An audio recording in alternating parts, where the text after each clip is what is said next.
오늘 본문 필리포서 1장 18절부터 21절 말씀을 가지고 기쁨이 있는 믿음이라는 제목을 가지고 하나님의 말씀을 전하도록 하겠습니다. 여러분, 지난주에 믿음에 대해서 우리가 알아보았는데요. 믿음이 무엇이라고 말씀을 드렸나요? 믿음은 피스티스라는 언어로서 확신하다, 신뢰하다, 의지하다라는 뜻입니다. 쉽게 말해서 예수님만이 우리의 구원자라는 사실을 신뢰하고 예수님만이 온 천하를 다스리는 분이라는 사실을 의지하고 예수님만이 우리를 인도하시고 우리를 지켜주신다는 사실을 확신하는 것을 믿음이라고 말씀을 드렸는데요. 믿음은 하나님의 은혜와 우리의 책임이라는 양면성이 있다고 말씀을 드렸습니다. 그래서 오늘은 그 믿음이 기쁨이 있는 믿음에 대해서 알아보도록 하겠습니다. 보통 사람들의 눈에는 정말 이해하기 힘든 삶을 살았던 사람이 있었는데요. 그는 우리나라로 말하면 국회의원직에 해당되는 사회적 신분을 가진 사람이었고, 그리고 그는 학문적인 업적 때문에 세계적인 석학으로 인정받았던 그의 스승의 자리를 계승할 수 있는, 요즘식으로 말하면 일종의 석자 교수직을 보장받고 있었던 장래가 창창한 사람이었습니다. 그뿐만 아니라 그의 부친은 부유한 사업가이기 때문에 막대한 유산이 그를 기다리고 있었던 사람이었지만, 그가 어느 날 모든 것을 버리고 하나님께 부르심을 받고 그 부르심에 응답하여 선교사의 사명을 갖고 여러 나라에 가서 복음을 전했습니다. 그는 복음을 전하다가 미친 사람으로 취급을 당하기도 하고 돌에 맞기도 하고 매를 맞기도 하고 죽을 고비와 위험한 이기도 여러 번 경험하고 여러 번 감옥에 가기도 했는데요. 이런 상황 속에서 그는 감옥 안에서 자신을 말할 수 없는 기쁘고 기쁘다고 하면서 너희들도 기쁘라고 기뻐하라고 권면하고 있습니다. 여러분, 이 사람이 누구인지 아십니까? 바로 바울입니다. 물론 바울이라고 해서 기뻐할 만한 상황이 있는 것이 아니라 오히려 그의 삶을 보면 기뻐할 수 없는 상황들이 연속적으로 등장하고 있는데요. 바울은 감옥에 갇히기도 하고 매를 맞기도 하고 돌에 맞기도 하고 죽음이라는 위기도 있었지만 바울은 기뻐하고 기뻐했습니다. 환경과 인간관계와 죽음이 방해할 수 없는 기쁨으로 감옥에서 노래하고 있었습니다. 바울이 이렇게 감옥 안에서 쓴 빌립보서는 기뻐하라는 단어가 16번이나 나오고 있습니다. 그런데 여러분, 무엇이 바울이 감옥 안에서도 심지어 죽음의 위험 앞에서도 기뻐할 수 있었을까요? 그리고 바울이 어떤 상황 속에서도 기뻐할 수 있었던 비결은 무엇이라고 생각하세요? 오늘 본문 20절부터 21절 말씀을 보시면 우리 다 같이 본문 20절부터 21절 말씀을 같이 한번 우리 한 목소리로 읽어보도록 하겠습니다. 나의 간절한 기대와 소망을 따라 아무 일에든지 부끄러워하지 아니하고 지금도 전과 같이 온전히 담대하여 살든지 죽든지 내 몸에서 그리스도가 존귀하게 되며 이는 내게 사는 것이 그리스도니 죽는 것도 유익합니다. 여러분, 이 말씀을 보시면 바울이 어떤 상황 속에서 기뻐했던 비결이 무엇이라고 말씀하고 있는 거예요? 그것은 바로 사나 죽으나 그리스도를 존귀하게 하려고 했던 것에서 찾을 수가 있습니다. 그가 사나 죽으나 그리스도를 존귀하게 해드리려는 목적을 가지고 살았기 때문에 하나님은 그에게 세상에 줄 수 없는 놀라운 기쁨을 주신 겁니다. 다시 말해서 바울은 사나 죽으나 오직 그리스도만 생각했고 사나 죽으나 오직 그리스도만 의지했고 사나 죽으나 오직 그리스도만 신뢰했기 때문에 세상이 줄 수 없는 놀라운 기쁨을 하나님께서 주신 겁니다. 여러분, 사실 사나 죽으나 오직 그리스도만 신뢰한다는 것은 하나님께서 우리의 인생을 창조하신 목적이라고 할 수가 있습니다. 소위로문답 1문에 보시면은요, 사람이 제일 되는 목적은 하나님을 영화롭게 하는 것이고 그를 즐겁게 하는 것이라고 말씀하고 있는데요. 사나 죽으나 그리스도를 존귀하는 것과 하나님을 영화롭게 하는 것과 하나님을 즐겁게 해드리는 것과 똑같다는 말씀입니다. 그러면 여러분, 하나님께서 우리를 창조하신 목적이 무엇일까요?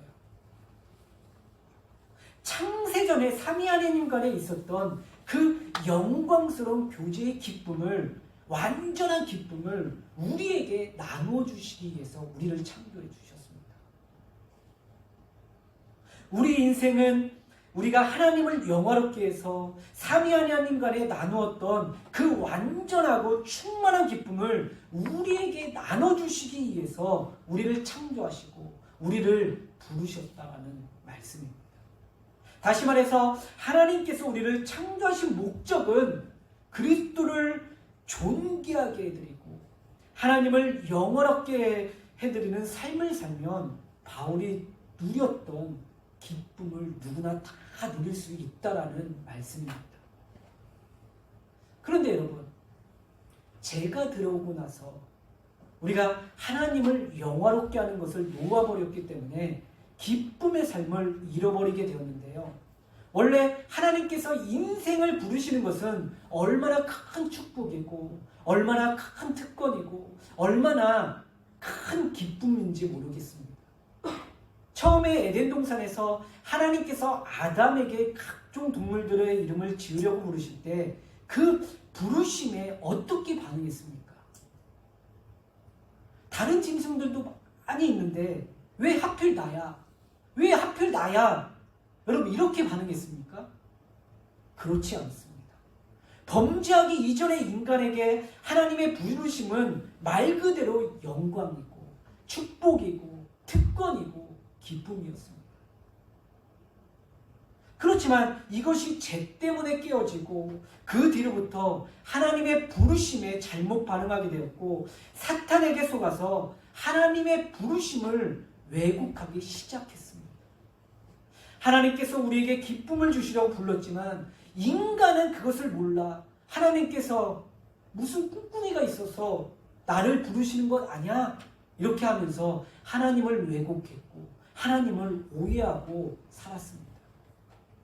여러분, 마치 우리 아이들을 부르면 심부름을 시키려고 부르는 줄 알고 갑자기 못 들은 척하고 바쁜 척하는 것과 똑같다고 할 수가 있습니다.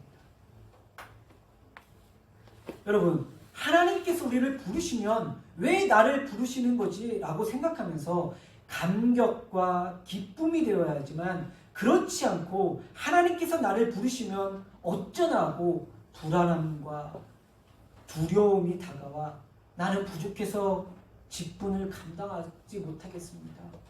나는 연약해서 맡은 사역을 감당하지 못하겠습니다. 힘들고 바빠서 못하겠습니다. 거절할 때가 우리가 얼마나 많습니까? 하나님께서 우리를 안 불러서 불안한 것이 아니라 하나님께서 우리를 부르실까봐 전전긍긍하는 것이 그리스도인들의 오해이고 이것은 죄라고 말씀하고 있습니다. 여러분, 만약 제가 아이들을 기쁘게 해주려고 부르고 있는데요. 그 아이가 눈을 깔고 아빠가 또 무슨 심부름을 시키려고 하는 것일까 하고 생각하면서 저의 의도를 오해할 때 그 아이는 나에게 상대적으로 모독하는 것이고 죄를 짓는 것이라고 할 수가 있습니다. 이와 마찬가지로 하나님께서 우리에게 찾아오셔서 우리와 하나가 되고 하나님께서 우리에게 찾아오셔서 무엇을 시키고 하나님께서 우리에게 찾아오셔서 무엇을 요구하실 때 그것을 통하여 하나님의 기쁨을 우리에게 주시려는 의도에서 그렇게 하신다는 것을 알아야 합니다. 그런데 여러분, 하나님께서 우리에게 찾아오실 때 배수진을 치고 하나님의 사정거리 안에 들어가면 재미없다라는 식으로 하나님을 생각하고 대하는 것은 하나님의 인격에 대한 모독이고 성경은 그것을 죄라고 말씀하고 있습니다. 여러분, 사실 현실적으로 우리가 예수를 믿는 것은 시간을 들이고 또 몸을 들이고 또 물질을 들이기 때문에 힘들 수가 있습니다. 지금 코로나로 인하여 얼마나 힘들고 코로나로 인하여 피곤하고 어려운데 교회에 와서 봉사하고 섬기고 헌신하는 것이 얼마나 힘듭니까? 여러분, 사도 바울을 보십시오. 바울은 현실 속에서 감옥 안에 있고 상황이 어렵고 힘들었지만 구질구질하게 사지 않았던 것은 그 힘든 것을 능가하는 기쁨이 있었기 때문에 가능했습니다.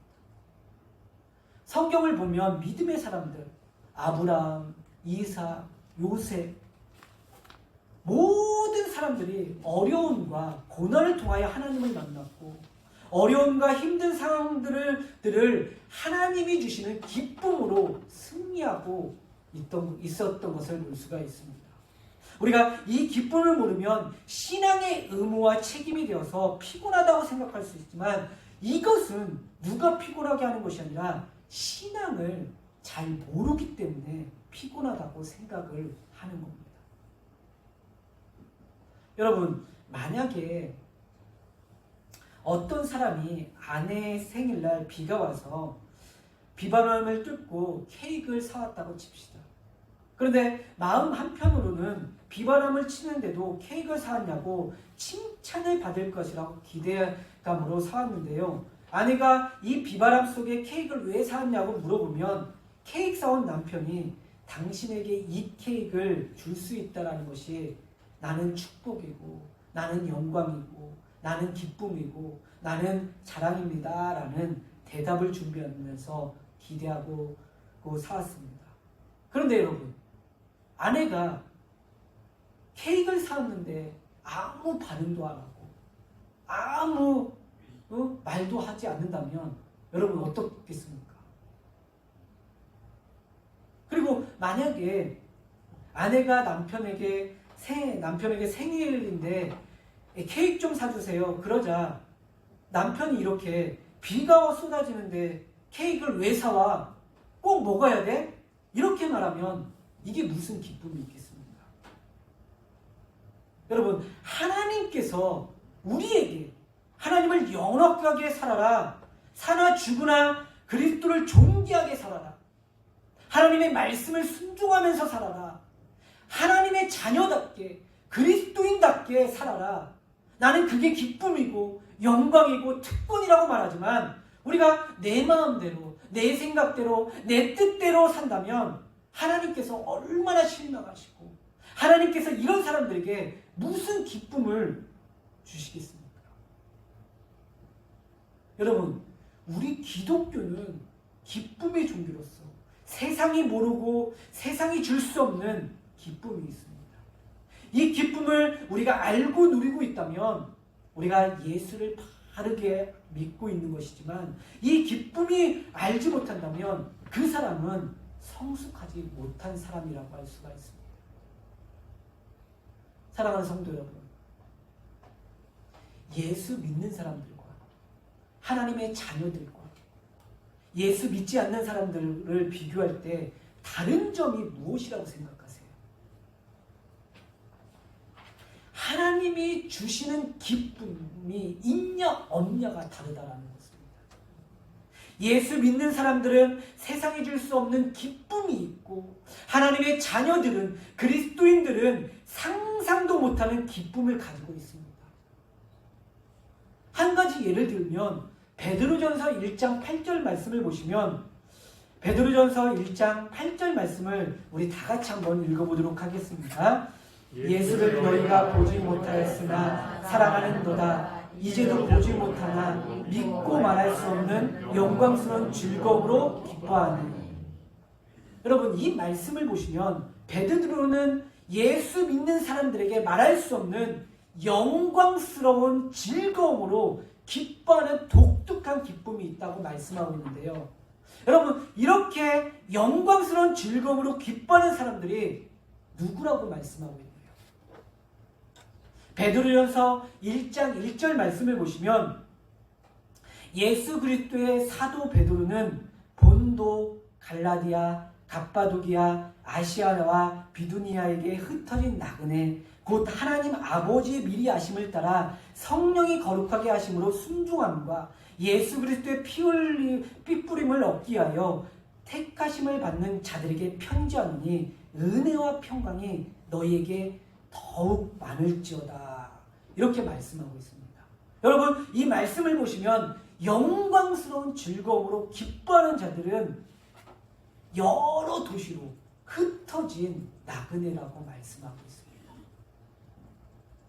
여기서 언급되는 도시들은 전부 터키에 있는 지역으로서 로마에서 한참 박해가 있을 때 집도 잃고 지위도 잃고 모든 것을 다 빼앗긴 후에 쫓겨나서 다른 여러 지역으로 가게 되었습니다. 그 중에서도 갑바도기아라는 성도들이 피난처로 삼았던 지하 동굴로 유명한 곳이었는데요. 어떤 굴은 그 길이가 100m가 넘는다고 합니다. 그들은 예수님 때문에 두더지처럼 지하 동굴 속에 들어가서 먹고 지냈음에도 불구하고 그들은 예수님을 너무 사랑했고 예수님을 너무 의지했고 예수님을 신뢰했기 때문에 죽으나 오직 예수님밖에 없다고 고백한 사람들이었습니다.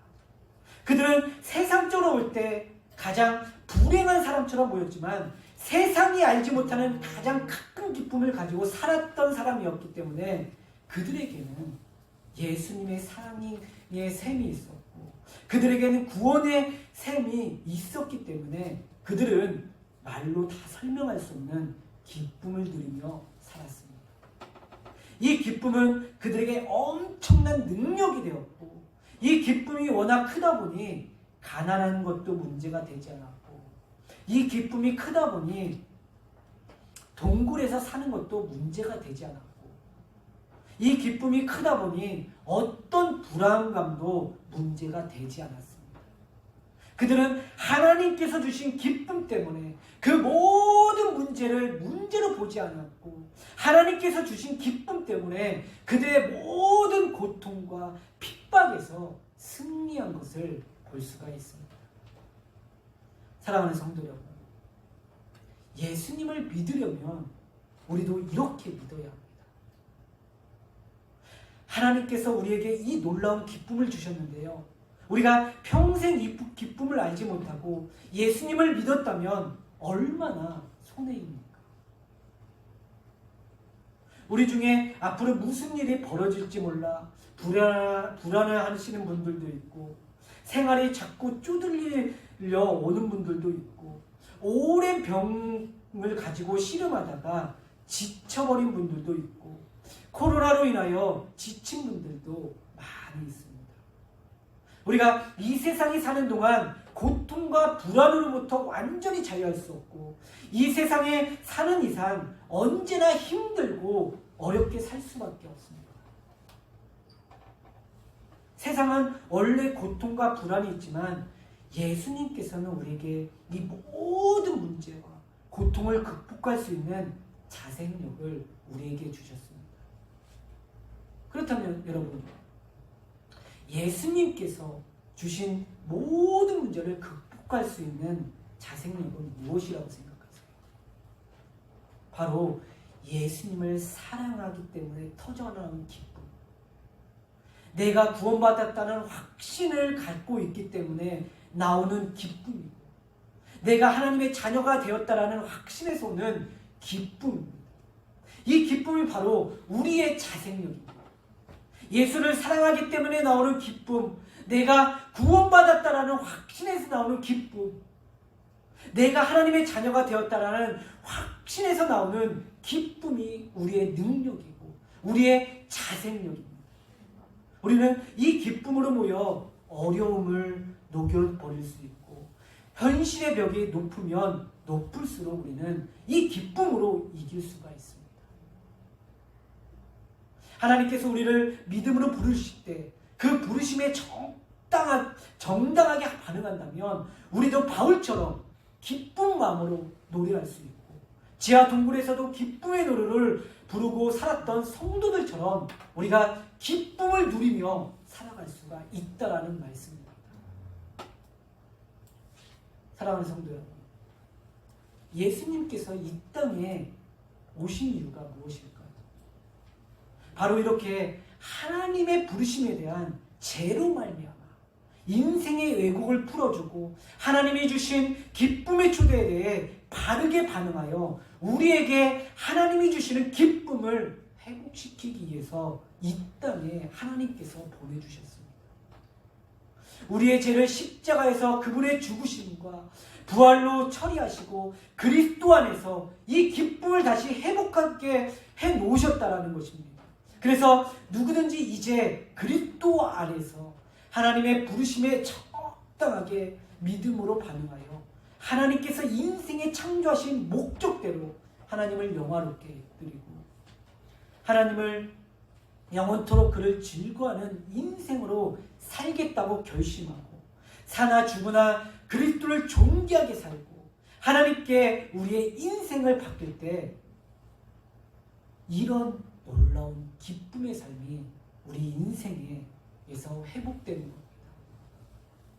여러분, 제가 예전에 선교단체에서 청년들과 몽골에 선교를 갔던 적이 있었는데요. 그때 몽골 땅을 밟으면서 느꼈던 감정 중에 하나가 몽골 땅의 영혼들에 대한 불쌍함과 안타까움도 있지만 그걸 못지않게 훨씬 이 땅에 교회 안에 영혼들에 대한 안타까운 생각이 들었습니다. 그들은 한 번도 복음에 대해서 듣지 못하여서 저렇게 사는 것이 당연하다고 생각했지만 여러분, 우리 그리스도인들은 하나님의 자녀들은 복음에 대해서 얼마나 많이 듣습니까? 우리 하나님의 자녀들은 왜 매일 주일 설교를 듣고 매일 하나님의 말씀을 읽고 매일 하나님의 말씀을 묵상하고 유튜브를 통하여 매일 설교를 듣는데도 하나님의 그 부르심에 응답하지 못하는 것일까요? 왜 우리 마음속에 바리게이트를 치고 하나님께 가까이 가기를 주저하는 것일까요? 여러분, 하덕규 씨의 풍경이라는 노래를 아십니까? 풍경이라는 노래 가사를 보시면요, 세상 풍경 중에서 제일 아름다운 풍경, 모든 것들이 제자리로 돌아오는 풍경, 이런 가사가 있는데요. 이 가사를 보시면 세상 모든 것들이 제자리로 돌아온 풍경이라고 노래하고 있는데요. 풍경은 봄이든 여름이든 가을이든 겨울이든 계절에 따라 싹이 나고 꽃이 피고 나뭇잎이 우거지고 한마디로 계절에 따라 제자리로 돌아와야 풍경이 제일 아름답고 제일 빛납니다. 이런 것처럼 우리 그리스도인들도 우리 하나님의 자녀들도 하나님께서 우리를 창조하신 목적대로 제자리로 돌아가야 하나님의 형상처럼 하나님의 자녀처럼 하나님의 그리스도인들처럼 가장 아름답고 가장 빛나는 것입니다. 하나님께서 우리를 창조하신 목적대로 하나님을 영광롭게 해드리고 사나 죽으나 그리스도를 존귀하는 목적대로 다시 제자리로 돌아가면 하나님께서 우리에게 기쁨을 넘치도록 부어주실 것입니다. 사랑하는 성도 여러분, 사도를 보십시오. 사도 바울을 보십시오. 그의 모든 것을 버리고 주님의 부르심에 응답했을 때 그 어떤 세상의 것들을 소유한 사람이 부르는 노래보다 더 찬란하고 더 아름다운 기쁨의 노래를 부르고 있습니다. 이 기쁨의 노래가 우리의 노래가 될 수 있고 바울의 누렸던 기쁨이 우리의 기쁨이 될 수가 있고 그 노래가 우리의 노래가 될 수가 있습니다. 여러분, 생각을 바꿔보십시오. 여러분, 가치관을 바꿔보십시오. 여러분, 인생의 목적을 하나님께서 창조하신 목적대로 살기로 결심하십시오. 여러분, 사나 죽으나 그리스도를 존귀하게 해드려 보십시오. 여러분, 하나님께서 우리를 창조하신 목적대로 다시 제자리로 돌아가십시오. 하나님께서 우리를 믿음으로 부르실 때 기쁜 마음으로 반응을 보십시오. 그러면 바울의 노래가 우리의 노래가 되고 바울의 기쁨이 우리의 기쁨이 되고 하나님께서 세상이 줄 수 없는 하늘의 기쁨을 넘치도록 우리에게 부어주실 것입니다. 사랑하는 성도 여러분, 바울은 어떤 상황 속에서도 감옥 안에서도 예수 그리스도 안에서 사나 죽으나 그리스도를 존귀하게 해드리는 목적을 가지고 살았기 때문에 하나님께서 주시는 기쁨을 누리고 살았습니다. 이런 것처럼 우리 주내교회 모든 성도님들은 예수 그리스도 안에서 거하며 하나님께서 우리를 창조하신 목적대로 다시 돌아가서 하나님을 영화롭게 해드리고 하나님을 기쁘게 해드리면서 하나님의 말씀을 반응하여 사나 죽으나 그리스도를 존귀하게 해드리면서 바울의 기쁨이 우리의 기쁨이 되고 바울의 노래가 우리의 노래가 되어서 우리의 삶에 코로나로 힘든 시기를 겪고 있지만 하나님께서 주시는 하늘의 기쁨이 충만하여 이 힘든 시기를 기쁨의 믿음으로 승리하고 이기시는 우리 주내교회 모든 성도님이 되시기를 주님의 이름으로 축복합니다. 우리 기도하겠습니다. 고맙고 사랑이 많으신 하나님 아버지 감사와 영광을 올려드립니다. 하나님 저희들에게 은혜와 긍휼을 베풀어 주셔서 하나님께서 우리를 창조하신 목적대로 다시 돌아가서 하나님을 영화롭게 해드리고 하나님을 즐겁게 해드리는 자들이 될 수 있도록 하나님께서 인도하여 주시옵시고 하나님의 말씀에 반응하여 사나 죽으나 그리스도를 존귀하게 해드려서 바울의 기쁨이라는 고백이 우리에게 또한 기쁨의 고백이 될 수 있도록 하나님께서 인도하여 주시옵소서. 하나님, 코로나로 인하여 힘든 시기에 더욱더 하나님을 사랑하고 사나 죽으나 오직 예수밖에 없다라는 사실을 고백하여서 하나님께서 주시는 하늘의 기쁨으로 이 힘든 시기를 믿음의 기쁨으로 이기는 우리 주내교회 모든 성도님이 될 수 있도록 은혜를 베풀어 주시옵소서. 하나님, 모든 사람들이 혼란을 겪고 있고 경제는 위기이고 사회 질서는 무너지고 있습니다. 하나님, 이 힘든 시기를 겪고 있는 모든 성도님들을 보살펴 주시옵시고 그들에게 안정과 평안함을 허락하여 주시옵시고 하나님은 여전히 창조주이시고 하나님은 여전히 살아계시며 세상을 치유하고 인도하신다라는 것을 믿는 저희들 될 수 있도록 인도하여 주시옵소서. 하나님, 속히 바이러스가 종식되게 하여 주시어서 안정을 찾자 모든 것이 회복의 은혜를 허락하여 주시옵소서. 우리들을 지켜주시고 이 힘든 시기에 이루함을 기쁨을 넘치도록 주어줄 것을 믿는 저희들 될 수 있도록 인도하여 주시옵소서. 감사하며 이 모든 말씀 거룩하신 예수님의 이름으로 기도합나이다. 아멘. 예, 일어나셔서